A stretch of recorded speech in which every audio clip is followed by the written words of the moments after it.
اس سے پہلے کہ سارا کوئی جواب دیتی سارا بولا بابا ایک بات تو مانیں گے آپ، عورت ہوتی ہی فساد کی جڑ ہے۔ دیکھیں اس نے کس خوبصورتی سے ہمارے درمیان جھگڑا کروا دیا، اور ایک گدھے اعظم نے اسے پھر ڈانٹا۔ بابا صرف گدھا میری شان کے خلاف ہے، ہاں اگر آپ اس کے آگے پیچھے بچہ لگا دیں تو پھر مجھے قبول ہوگا۔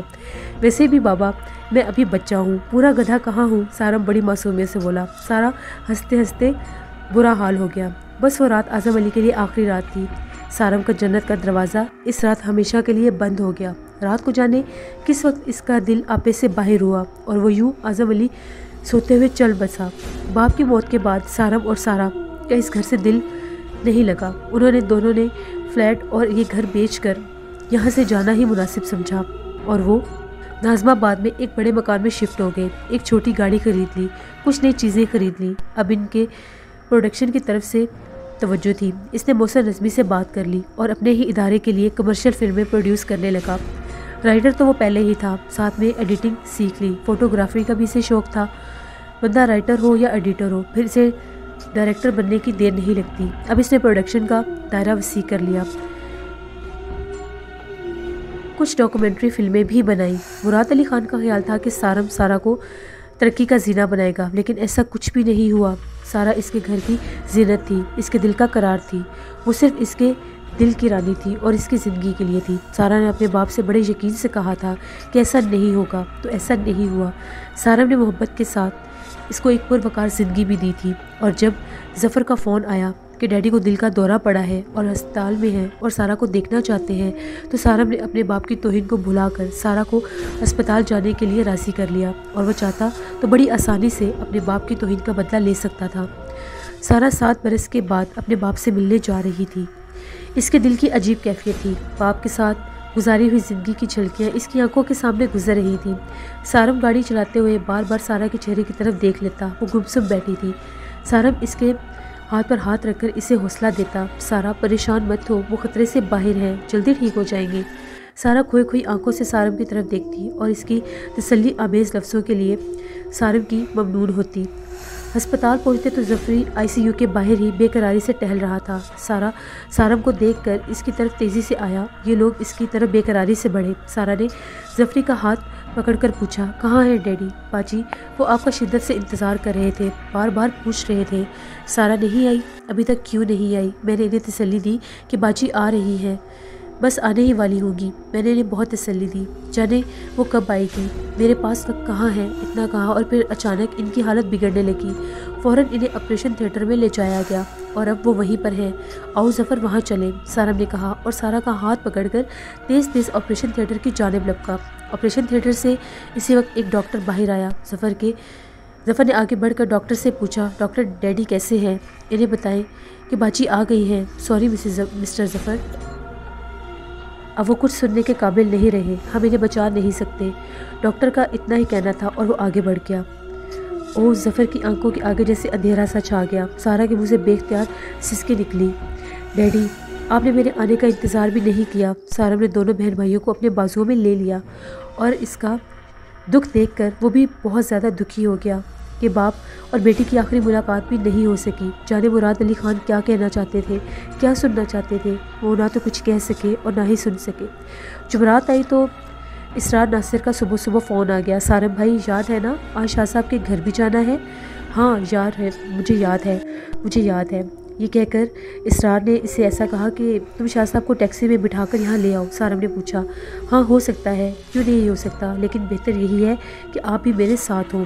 اسرار ناصر نے مشورہ دیا، اچھا چلو ٹھیک ہے، میں تمہاری بات سمجھ گیا، پھر تم میرا سیراب کوٹ پر انتظار کرو، میں گاڑی لے کر پہنچ جاتا ہوں۔ سارم نے پھر اسے وقت ملنے کے لیے طے کر دیا اور وہ دونوں آستانہ کمالیہ پہنچ گئے۔ گھر کے نزدیک پہنچ کر سارم نے گاڑی کا ہارن دیا اور ابھی اس نے گاڑی سیڑھیوں کے سامنے کھڑی ہی کی تھی کہ گھر کا دروازہ کھلا اور شاہ صاحب سفید کپڑے میں ملبوس گیٹ پر برآمد ہوئے اور سیڑھیاں اتر کر گاڑی کی طرف بڑھے۔ گیٹ سے نکلتے ہی کسی نے دروازہ اندر سے بند کر لیا۔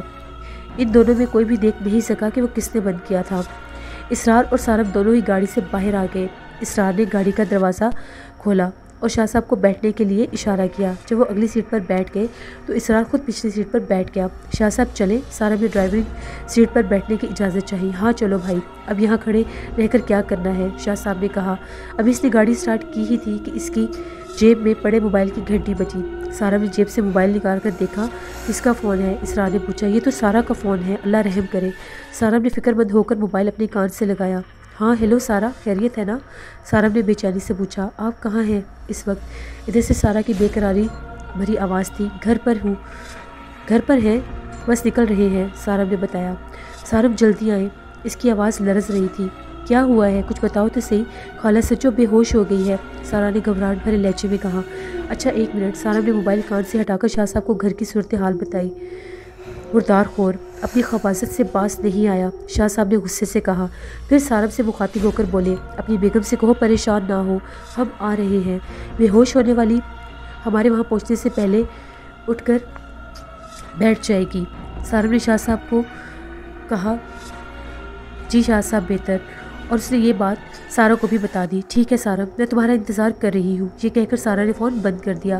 سارم نے موبائل آف کر کے جیب میں ڈالا اور اسٹیئرنگ گیئر گھما کر گاڑی کچی سڑک پر لے آیا۔ کچی سڑک ختم ہوتے ہی گاڑی سپر ہائی وے پر آ گئی۔ سارم نے اسپیڈ بڑھائی، گاڑی ہوا سے باتیں کرنے لگی۔ سارم کی کوشش تھی جلد از جلد گھر پہنچ جائے۔ بھائی گاڑی آہستہ چلائیں، ایسا نہ ہو کہ ہم گھر ہی نہ پہنچے، شاہ صاحب نے تنقید کی۔ جی بہتر، سارم نے سعادت مندی سے کہا اور گاڑی کی سپیڈ معتدل کر دی۔ گاڑی میں خاموشی چھائی ہوئی تھی، سب اپنی اپنی سوچ میں سرگرداں تھے۔ سارم کو اپنی بیوی کی فکر لگی ہوئی تھی۔ شاہ صاحب اس شرعی مخلوق کے بارے میں بار بار سوچ کر فکر مند ہو رہے تھے۔ اسرار پیچھے بیٹھا خونی پنجے کے بارے میں سوچ رہا تھا۔ جب شاہ صاحب نے اسے کینچی سے کاٹ کر ٹکڑے ٹکڑے کر دیا تھا اور اسے کہا تھا کہ وہ کاغذ میں لپیٹ کر اسے باہر پھینک دے، لیکن اس نے کاغذ کی پڑیا کو پھینکنے کی بجائے حفاظت سے اپنے بٹوے میں رکھ لیا تھا۔ شاہ صاحب کو اچانک جانے اس کے پنجے کا خیال کیسے آ گیا۔ انہوں نے پلٹ کر پیچھے دیکھا اور اسرار سے مخاطب ہو کر بولے، کیوں میاں، تم نے وہ پنجہ اور راکھ پھینک دی تھی نا؟ جی شاہ صاحب، میں نے وہ کاغذ اور ویسے ہی بند پنجہ پھینک دیا تھا، اسرار نے جھوٹ بولا۔ اچھا، شاہ صاحب نے بڑے کھینچ کر کہا۔ اچھا کیا۔ ان کا لہجہ بتا رہا تھا کہ انہوں نے اسرار کی بات پر یقین نہیں کیا۔ وہ کچھ دیر خاموش رہے۔ اسرار کا دل ہی دل میں دعائیں مانگ رہا تھا کہ اس کا جھوٹ پکڑا نہ جائے۔ جب کچھ وقت گزرا تو اسرار کو یقین ہو گیا کہ شاہ صاحب نے اس کی بات پر یقین کر لیا ہے۔ اسے اس احساس نے سکون دیا اور وہ ٹیک لگا کر پاؤں پھیلا کر بیٹھ گیا۔ شاہ صاحب نے اچانک پیچھے مڑ کر دیکھا اور اپنی چمکیلی آنکھوں سے مسلسل اسرار کو دیکھتے رہے۔ اسرار ان کی آنکھوں سے آنکھیں نہ ملا سکا۔ اس نے آنکھیں فوراً جھکا لی۔ میاں، وہ آپ کے گروہ کا کیا نام ہے؟ میرے گروہ؟ اسرار نے حیرت سے سوال کیا، لیکن شاہ صاحب کے منہ سے گروہ کا لفظ نکلتے ہی اس کے اندر جیسے جان نکل گئی۔ ارے بھائی، وہی محبوب آپ کے قدموں میں، اصلی عامل جنات۔ کون سے بابا ہیں وہ؟ شاہ صاحب نے مسکراتے ہوئے کہا۔ ہمیں ان کا نام یاد نہیں آ رہا۔ اب اسرار کے لیے کوئی جانے اور کوئی ایسی جگہ نہیں تھی جہاں سے وہ بھاگ سکے۔ سارم ان دونوں کا مکالمہ بڑے غور سے سن رہا تھا اور بڑے معنی خیز انداز میں ان کو کریدنے کی کوشش بھی کر رہا تھا۔ اسرار نے دیکھا کہ اب وہ گھر آ گیا ہے۔ اس نے بڑے بڑے لہجے میں کہا، بابا کمبل۔ ہاں بابا کمبل، میاں یہ تمہارا بابا ہمارے پاس آیا تھا، شاہ صاحب نے مجھے حضرات سکھا دیں۔ اب بتاؤ ہم کیسے حضرات سکھا دیتے ہیں؟ حضرات سیکھنا اتنا آسان ہے کیا؟ اسرار نے انکشاف پر چونک گیا اور شاہ صاحب کی طرف دیکھنے لگا۔ دیکھو میاں، تم کس چکر میں پڑے ہو؟ تمہیں معلوم ہے نا کہ جادو سیکھنا اور سکھانا دونوں کفر ہے۔ میاں مسلمان کے بچے ہو، مسلمان ہی رہو، کافر نہ بنو۔ شاہ صاحب کا لہجہ تلخ ہو گیا۔ سارم بھائی گاڑی روکنا۔ اسرار نے ان کے کندھے پر ہاتھ رکھا۔ کیوں، خیریت؟ سارم نے گاڑی روکنے کے بجائے اس سے پوچھا۔ میں یہاں اتر جاؤں گا، مجھے ایک کام یاد آ گیا ہے۔ اس کے لہجے میں بے چینی تھی۔ نہیں اسرار، میرے ساتھ گھر چلو، سارم نے اصرار کیا۔ سارم میاں، یہ ہمارے ساتھ کہاں گھر جائیں گے؟ یہ جادو سیکھنے کے چکر میں ہے۔ انہوں نے وہ خونی پنجے کے ٹکڑے کیے ہوئے اور جلے ہوئے کپڑے بھی اپنے پاس سنبھال کے رکھے ہوئے ہیں اور اپنے مہاراج بابا کمبل کو پہنچا دی ہے، شاہ صاحب نے ہنس کر کہا۔ اس انکشاف پر اسرار ناصر پانی پانی ہو گیا۔ اس کا پورا جسم پسینے سے بھیگ گیا اور ہاتھ پیروں میں لرزش پیدا ہوگی۔ اس کی زبان کھٹک کے رہ گئی اور کچھ بول نہ پایا۔ بھائی، یہ اگر ہمارے ساتھ نہیں جانا چاہتے تو انہیں یہی اتار دو، شاہ صاحب نے سارم سے مخاطب ہو کر کہا۔ نہیں سارم بھائی، میں آپ کے ساتھ چلوں گا، اسرار نے گھبرا کر کہا۔ میاں، کیوں اپنی زندگی برباد کرتے ہو؟ اس جادو وادو میں کچھ نہیں ہے، یہ کھلا شرک ہے، تباہی کا راستہ ہے، ابھی بھی وقت ہے، لوٹ آؤ، اگر واپس نہ لوٹے تو مٹ جاؤ گے، ویسے ہمیں تو تم مٹتے ہی نظر آ رہے ہو، شاہ صاحب نے سنجیدگی سے کہا۔ سارم اسرار کے بارے میں کچھ نہیں جانتا تھا، بس اتنا ہی اسے معلوم تھا کہ وہ جبار کا چھوٹا بھائی ہے، اس کے ساتھ رہتا ہے اور کیا کرتا کراتا ہے اس کو کچھ نہیں پتا تھا، بس اتنا پتا تھا کہ اس نے بامشکل میٹرک پاس کیا ہے۔ جبار کوشش کر کے کہیں چھوٹی موٹی نوکری دلوا بھی دیتا تو وہ 2-4 ماہ کام کرنے کے بعد اسے چھوڑ دیتا۔ یہ بات تو جبار نے اسے بتائی تھی کہ وہ پیروں فقیروں کے چکروں میں رہتا ہے، لیکن یہ بات آج اس نے پتہ چلی تھی کہ وہ جادو سیکھنے کے چکر میں بھی رہتا ہے اور اس نے بابا کمبل کو اپنا گروہ بنایا ہوا ہے۔ سارم نے طے کر لیا تھا کہ وہ جبار کو آج کی گفتگو ضرور بتائے گا اور اس کی تباہی سے روکنے کے لیے بھی اس کو کہے گا۔ یہ وہ راستہ تھا جس پر چل کر ایمان تو ہاتھ سے جاتا ہی ہے، ساتھ دوزخ اور آگ ہمیشہ کے لیے مقدر بن جاتی ہے۔ سارم نہیں چاہتا تھا کہ اس کے دوست کا بھائی کفر کی حالت میں مرے اور ہمیشہ آگ میں جلتا رہے۔ سارم کے گھر سے نکلتے ہی سارا نے سوچا کہ جلدی جلدی گھر کا کام نمٹا لے۔ اس نے خالہ سجو کو صفائی پر لگایا اور خود کچن میں چلی گئی۔ کچن میں ابھی اس نے کام سمیٹا ہی تھا کہ ناشتے کے 2-4 برتن تھے اور اس نے خالہ سجو کا انتظار کیے بغیر خود ہی برتن دھو ڈالے اور پھر دوپہر کے کھانے کے بارے میں سوچنے لگی۔ ممکن ہے شاہ صاحب کو بھی کھانے میں شریک کیا جائے، اس لیے بہتر ہے کہ میں پہلے ہی کھانا پکا لیتی ہوں۔ اس نے خالہ سجو سے مشورہ کر کے دوپہر کے لیے کھانا طے کر لیا۔ سارا کو اندازہ تھا کہ سارم کتنی دیر میں شاہ صاحب کو لے کر آ جائے گا، اسی حساب سے وہ چاہتی تھی کہ شاہ صاحب آئیں تو گھر صاف ستھرا ہو جائے۔ اس نے سوچا ہو سکتا ہے شاہ صاحب اوپر بھی جائیں، اس لیے اوپر والا پورشن بھی صاف رکھنا چاہیے۔ سارا بیڈ روم کی چابی لے کر اوپر چلی گئی۔ خالہ سجو سے کہتی گئی خالہ اوپر آ جانا۔ اچھا بی بی میں آتی ہوں، تم چلو۔ وہ لاؤنج کی صفائی میں لگی ہوئی تھی۔ سارا نے زینے کے اوپر کا دروازہ کھولا اور دروازہ کھولتے ہی اسے شدید بدبو کا بھپکا محسوس ہوا۔ اس نے جلدی سے اپنی ناک پر دوپٹہ رکھ لیا، یہ سڑے ہوئے گوشت کی بدبو تھی۔ وہ تذبذب میں پڑی اور بیڈ روم کو دیکھنے لگی کہ یہاں سے ایسی بدبو کیوں آ رہی ہے۔ اتنے میں خالہ سجو کی چیخ سنائی دی۔ یہ ایسی چیخ تھی کہ سارا کا دل لرز کے رہ گیا۔ اسے یوں محسوس ہوا جیسے کسی نے خالہ سجو کا گلا دبایا ہو اور گلے پر چھری پھیر رہا ہو۔ بڑی دل خراش چیخ تھی۔ سارا نے اوپر کا دروازہ ویسے ہی کھلا چھوڑا اور جلدی جلدی زینہ اترتی ہوئی نیچے آئی۔ خالہ سجو زینے کے دروازے کے سامنے ہی قالین پر گٹھری بنی پڑی ہوئی تھی۔ اس نے خالہ سجو کو سیدھا کیا اور وہ بے ہوش ہو چکی تھی۔ سارا نے اپنے حواس بحال رکھے۔ اس نے خالہ سجو کے ہاتھ پاؤں ملنے شروع کر دیے، پھر بھی اسے ہوش نہ آیا۔ تب اس نے فریج سے ٹھنڈے پانی کی بوتل نکال کر خالہ سجو کے منہ پر پانی کے چھینٹے مارے اور اس سے آوازیں دی، خالہ سجو اٹھو، ہوش میں آؤ۔ لیکن اس پر ٹھنڈے پانی کے چھینٹوں کا بھی کوئی اثر نہیں ہوا اور نہ ہی اس نے کوئی آواز دی۔ سارا نے گھڑی دیکھی۔ اس کے اندازے کے مطابق سارم شاہ صاحب کے ٹھکانے پر پہنچ چکا ہوگا اور واپس آ رہا ہوگا۔ بہتر ہوگا کہ اسے گھر کی پوزیشن بتا دی جائے۔ سارا نے فون کر کے سارم کو بتایا کہ خالہ سجو بے ہوش ہو گئی ہے۔ ادھر سے سارم کا جواب آیا، فکر مت کرو، ہم آ رہے ہیں، وہ ہمارے آنے تک ہوش میں آ جائے گی۔ سارا کا دل اب مطمئن ہو چکا تھا۔ وہ اس کے پاس بیٹھے مسلسل اس کو ہوش میں لانے کی کوشش کر رہی تھی، لیکن 5-10 منٹ گزر گئے تھے۔ خالہ ایک دم اٹھ کر بیٹھ گئی اور بولی، کیا ہوا بی بی؟ وہ کچھ اس طرح سے اٹھی کہ سارا پریشان ہو کر پیچھے ہٹ گئی اور بولی، مجھے تو کچھ نہیں ہوا، تم بتاؤ تم ٹھیک ہو نا؟ تمہیں کیا ہوا تھا؟ تم بے ہوش ہو گئی تھی۔ میں بے ہوش ہو گئی تھی؟ خالہ سجو تعجب سے بولی، کچھ اس طرح جیسے اسے بے ہوشی کا یقین نہیں آ رہا تھا۔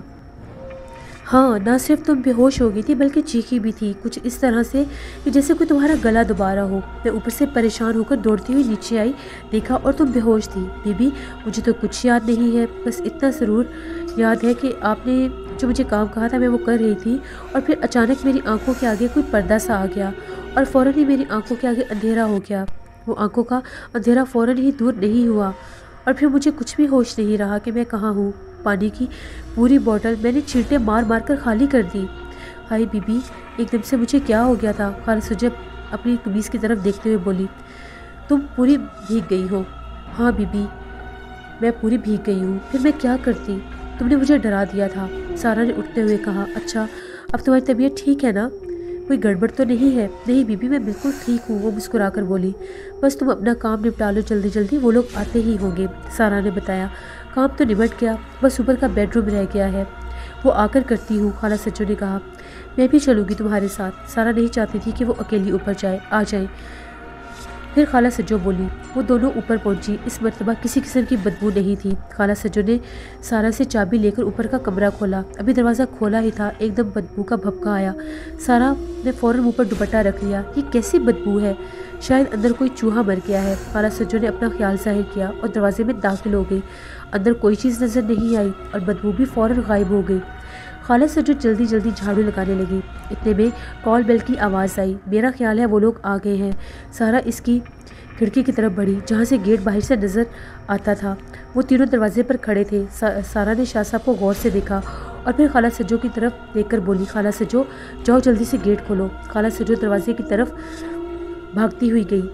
اچانک ہی کھڑکی کا شیشہ ٹوٹنے کی آواز محسوس ہوئی۔ ایسا لگا جیسے کسی نے شیشے پر بھاری چیز ماری ہو۔ پہلے ٹھک کی آواز آئی، اس کے بعد شیشہ ٹوٹ کر گرنے لگا۔ خالہ سجو فوراً پلٹ کر پیچھے ہٹی اور اس نے سارا کا ہاتھ پکڑ لیا۔ آؤ بی بی میرے ساتھ آؤ، نیچے چلو۔ سارا خاموشی سے اس کے ساتھ چل پڑی۔ نیچے پہنچ کر سارا کرسی کھسکا کر بیٹھ گئی اور خالہ سجو باہر کا دروازہ کھولنے چلی گئی۔ گیٹ کھلتے ہی سب سے پہلے سارا اندر داخل ہوا اور پھر شاہ صاحب، اس کے بعد اسرار ناصر۔ خالہ ٹھیک ہو نا؟ خالہ کو گیٹ پر دیکھ کر سارا اطمینان میں آ گیا۔ وہ شاہ صاحب کے کہنے کے مطابق ہوش میں آ گئی تھی۔ جی صاحب میں ٹھیک ہوں، میں بالکل ٹھیک ہوں۔ خالہ سجو پرسکون تھی۔ شاہ صاحب نے خالہ سجو کی طرف دیکھا، تبھی سارا بولا، شاہ صاحب یہ ہماری خالہ ہیں، ہمارے ساتھ ہی رہتی ہیں۔ سارا نے ان کی طرف بڑھتے ہوئے کہا۔ شاہ صاحب نے ایک نظر خالہ سجو کو دیکھا اور بولے کچھ بھی نہیں۔ سارا آگے تھا، اچانک اس کی نظر فرش پر پڑی اور وہاں پر شیشے کے ٹکڑے تھے۔ بے اختیار اس نے اوپر دیکھا اور اوپر کے بیڈ روم کی کھڑکی کا شیشہ ٹوٹا ہوا تھا۔ ارے یہ شیشہ کیسے ٹوٹا؟ سارا نے خالہ سجو سے پوچھا جو سب سے پیچھے چل رہی تھی۔ صاحب ابھی ٹوٹا ہے، میں بی بی کے ساتھ صفائی کرنے اوپر گئی تھی، خالہ سجو نے بتایا۔ عورت کو بے ہوش کر کے کھڑکی کا شیشہ توڑ کر کیا سمجھ رہا ہے تو؟ ہم ڈر جائیں گے؟ شاہ صاحب کے لہجے میں غصہ تھا۔ کیوں بھائی اسرار، کیا کہتے ہو؟